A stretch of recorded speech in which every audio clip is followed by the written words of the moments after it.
A reading from the letter to the Hebrews.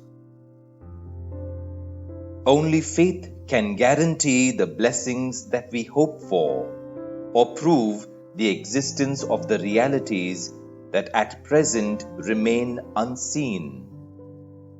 It was for faith that our ancestors were commended. It was by faith that Abraham obeyed the call to set out for a country that was the inheritance given to him and his descendants, and that he set out without knowing where he was going. By faith, he arrived as a foreigner in the promised land and lived there as if in a strange country with Isaac and Jacob, who were heirs with him of the same promise. They lived there in tents, while he looked forward to a city founded, designed, and built by God.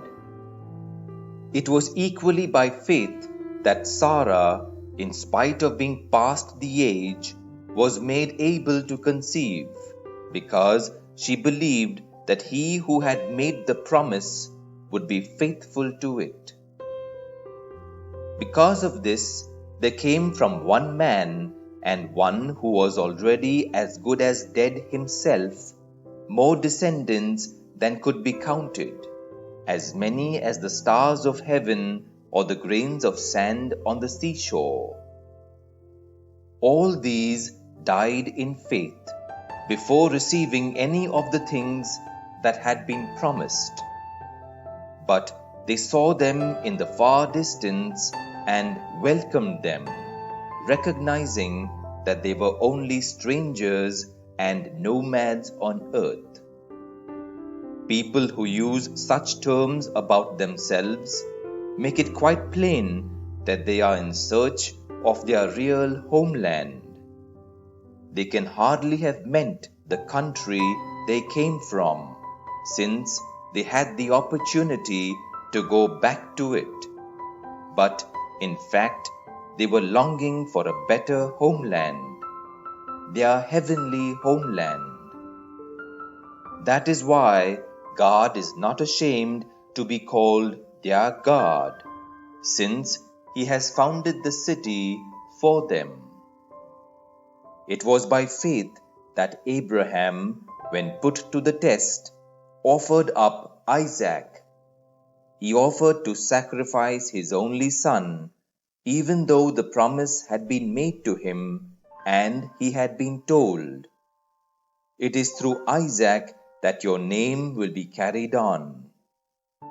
He was confident that God had the power even to raise from the dead, and so, figuratively speaking, he was given back Isaac from the dead. The word of the Lord. Thanks be to God. A reading from the Holy Gospel according to Mark. With the coming of evening, Jesus said to his disciples, "Let us cross over to the other side." And leaving the crowd behind, they took him just as he was in the boat, and there were other boats with him. Then it began to blow a gale, and the waves were breaking into the boat, so that it was almost swamped. But he was in the stern, his head on the cushion, asleep. They woke him and said to him, "Master, do you not care? We are going down." And he woke up and rebuked the wind, and said to the sea, "Quiet now, be calm." And the wind dropped, and all was calm again. Then he said to them, "Why are you so frightened? How is it that you have no faith?" They were filled with awe and said to one another, "Who can this be?